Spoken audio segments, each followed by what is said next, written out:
Hello friends, હું છું Hardik Patel. Icon engineering tuition ક્લાસીસની ચેનલમાં વિદ્યાર્થી મિત્રો આપનું સ્વાગત છે. ડિપ્લોમા સેમિસ્ટર 1 મિકેનિકલ બ્રાન્ચ જે નવો સિલેબસ છે 2024 ની અંદર એમાં અને સેમિસ્ટર 3 જે અત્યારે 2024 સેમિસ્ટર 3 માં છે મિકેનિકલ બ્રાન્ચના વિદ્યાર્થી મિત્રો, એ બંનેનો એક કોમન સબ્જેક્ટ છે એન્જિનિયરિંગ મટીરિયલ એન્ડ સાયન્સ. ઘણા બ્રાન્ચની અંદર એન્જિનિયરિંગ મટીરિયલ છે તો કોઈકમાં એન્જિનિયરિંગ મટીરિયલ સાયન્સ છે. એના આજે આપણે most and very most important ક્વેશ્ચનની આપણે વિડીયો આપણે લઈને આવ્યા છે. એમાં યુનિટ નંબર 3 અને 4 આ બંને યુનિટના મોસ્ટ આઈએમપી ક્વેશ્ચન હું તમારા સમક્ષ રજૂ કરી રહ્યો છું. વિદ્યાર્થી મિત્રો, આ બંને યુનિટના મોસ્ટ આઈએમપી ક્વેશ્ચન 26 માર્ક્સના જીટીયુના પેપરમાં પૂછાતા હોય છે.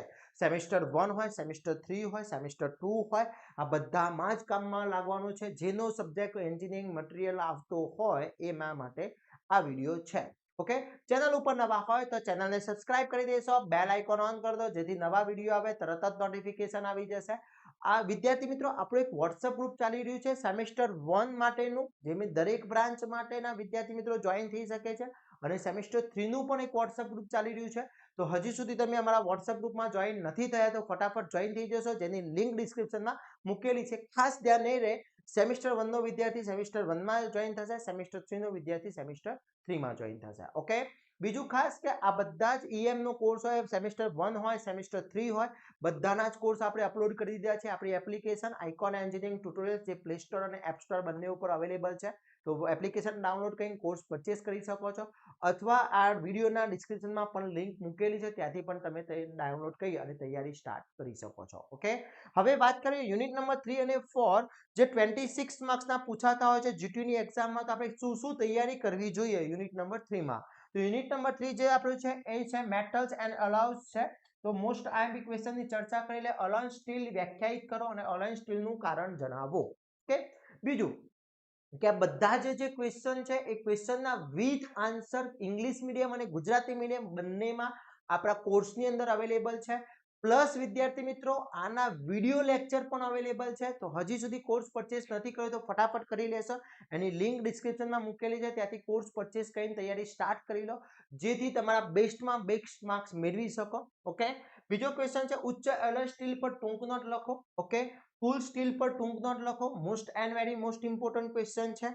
એના પછી લોખંડ અને સ્ટીલના ઉત્પાદન માટે ફ્લો ડાયાગ્રામ સમજાવવાનું છે. કોના ઉત્પાદન માટે?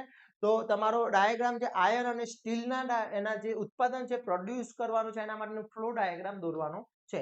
પછી કાસ્ટ આયર્નના ગુણધર્મોમાં મિશ્રિત તત્વોની અસર પર ટૂંક નોટ લખવાની છે. તો આ બધા જ ક્વેશ્ચન ઇન ડિટેલ આપણા કોર્સની અંદર ગુજરાતી મીડિયમ અને ઇંગ્લિશ મીડિયમ બંનેમાં આપેલા છે. તો ફટાફટ કોર્સ પરચેસ કરીને તૈયારી સ્ટાર્ટ કરી લેજો. પછી સ્ટીલના ગુણધર્મો પર કાર્બન, સિલિકોન અને ક્રોમિયમની અસરની સૂચિ બનાવવાની છે, એ સમજાવવાનું છે.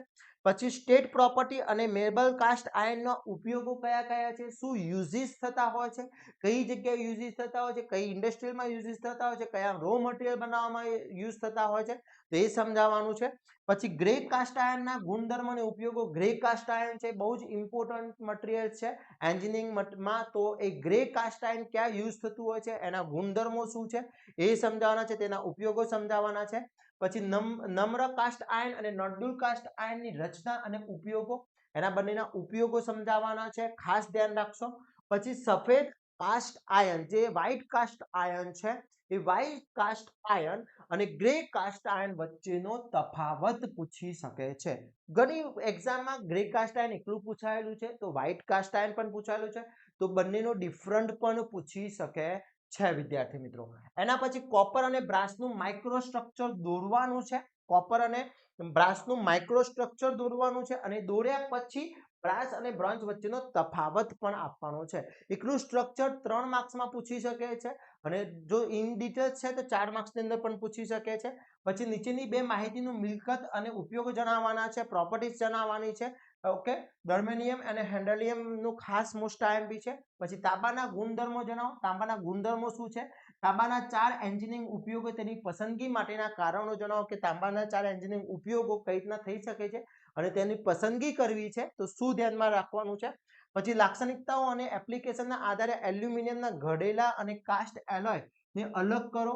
Okay, most and very most important છે. અને નીચેની સામગ્રી સૂચવો. પ્રેશર કુકરમાં lathe bed, screw drive, milling cutter, razor blade સર્કિટલ સાધનમાં આમાં શું શું યુઝ થતા હોય છે, કઈ સામગ્રી યુઝ થતી હોય છે, એ તમારે સમજાવવાની છે. તો બધા જ most IMP question unit number 3 ના આટલા યુનિટ નંબર 3 ના બધા જ ક્વેશ્ચન તમે પરફેક્ટલી કરી લેવાના છે.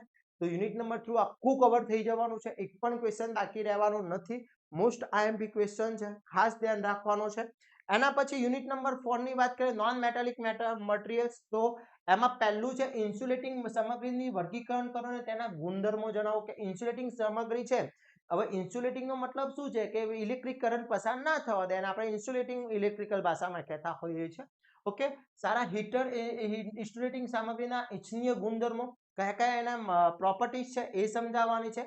વિવિધ સિરામિક સામગ્રીની સૂચિ બનાવવાની છે કે જે અલગ અલગ ટાઈપની તમારી જે સિરામિક સામગ્રી છે એની સૂચિ બનાવે છે, એની યાદી બનાવવાની પૂછી શકે છે. પછી થર્મોપ્લાસ્ટિક એન્ડ થર્મોસેટિંગ પ્લાસ્ટિકનો અલગ કરો, બંનેનો ડિફરન્ટ પણ પૂછી શકે છે. પછી નીચેની તમારે એપ્લિકેશન જણાવવાની છે. પોલીવિનાઇલ ક્લોરાઇડ, ફાયર હીટ છે, થર્મોકોલ છે, પછી બ્યુટિલાઇટ રબર છે, યુરિયા ફ્રોમેટિક હાઇડ્રેટ છે, સોલ્યુલોઝ છે, મિકા છે, આ બધાના યુઝ બતાવવાના છે. ઈચ એન્ડ એવરીના યુઝ તમને પૂછી શકે છે. પછી ચોક્કસ એપ્લિકેશનમાં ધાતુના વિકલ્પો તરીકે પ્લાસ્ટિકનો ઉપયોગ શા માટે કરવામાં આવે છે, ઓકે, પ્લાસ્ટિકનો યુઝ કેમ કરવામાં આવે છે એ સમજાવવાનું છે વિદ્યાર્થી મિત્રો, ખાસ ધ્યાન રાખશો. પછી એન્હેન્સિવ સામગ્રી પર ટૂંક નોટ લખો, most and very most important છે. પછી સેમ્પ શેડ, રેડિયો પાર્ટ્સ અને રેઇનકોટ્સ માટે ઉપયોગમાં લેવાતી સામગ્રી સૂચવવાની છે. આ બધા જે મટીરિયલ્સ બનાવવામાં આવે છે એ મટીરિયલ્સ કયા મટીરિયલ્સમાંથી બનતા હોય છે એની યાદી બનાવવાની છે. તો વિદ્યાર્થી મિત્રો આ બધા જ ક્વેશ્ચન જે મેં યુનિટ નંબર 5 ના 4 ના આપ્યા છે, બધા જ question very and very most IMP question છે. આ બધાના જ ક્વેશ્ચનના વિચ આન્સર આપણા કોર્સની અંદર મૂકવામાં આવેલા છે. કોર્સની લિંક ડિસ્ક્રિપ્શનમાં છે, ત્યાંથી કોર્સ પરચેસ કરી શકો છો અને તૈયારી સ્ટાર્ટ કરી શકો છો. ઇંગ્લિશ મીડિયમના સ્ટુડન્ટ માટે ઇંગ્લિશ નોટ્સ આપેલી છે, ગુજરાતી મીડિયમના સ્ટુડન્ટ માટે ગુજરાતી નોટ્સ આપેલી છે, પ્લસ વિડીયો લેક્ચર પણ દરેક ચેપ્ટરના વિડીયો લેક્ચર પણ અવેલેબલ છે. તો વિદ્યાર્થી મિત્રો રાહ જોવાની નથી, ફટાફટ કોર્સ પરચેસ કરી લેવાનો છે અને બેસ્ટમાંથી બેસ્ટ માર્ક્સ મેળવવાના હોય તો તૈયારી સ્ટાર્ટ કરી લેશો. જીટીયુમાં પાસ થવું છે તો જેટલા હું અહીંયાથી આઈએમપી પ્રોવાઈડ કરું છું બધા જ આઈએમપી તમારે તૈયાર કરી લેવાના છે. આપણે સુપર 30 ક્વેશ્ચન પણ પ્રોવાઈડ કરવાના છે. કેટલા વિદ્યાર્થી મિત્રોને જોઈએ છે? જે વિદ્યાર્થી મિત્રોને સુપર 30 ક્વેશ્ચન જોતા હોય એ મને કોમેન્ટ કરશે સુપર 30 ક્વેશ્ચન તરીકે, તો વધારે કોમેન્ટ આવશે તો જલ્દીથી આપણે તમને પ્રોવાઈડ કરી દઈશું. ઓકે, તો આશા રાખું છું આ વિડીયો તમારા માટે ખૂબ જ હેલ્પફુલ થશે. તમારા ફ્રેન્ડ સર્કલમાં આ વિડીયોને વધુમાં વધુ શેર કરીશું.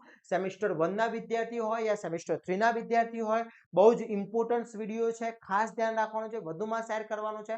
અને આવા જ નવા ઇન્ફોર્મેશન વિડીયો સાથે નવા દિવસે મળીશું. ત્યાં સુધી મારા ચેનલને સબસ્ક્રાઇબ ના કરે તો ચેનલને સબસ્ક્રાઇબ કરી દેશો, બેલ આઇકોન ઓન કરી દો જેથી નવા વિડીયો આવે તરત જ નોટિફિકેશન આવી જશે. અને આવા જ નવા વિડીયો સાથે નવા દિવસે મળીએ. ત્યાં સુધી વિદ્યાર્થી મિત્રો જય હિન્દ, જય ભારત.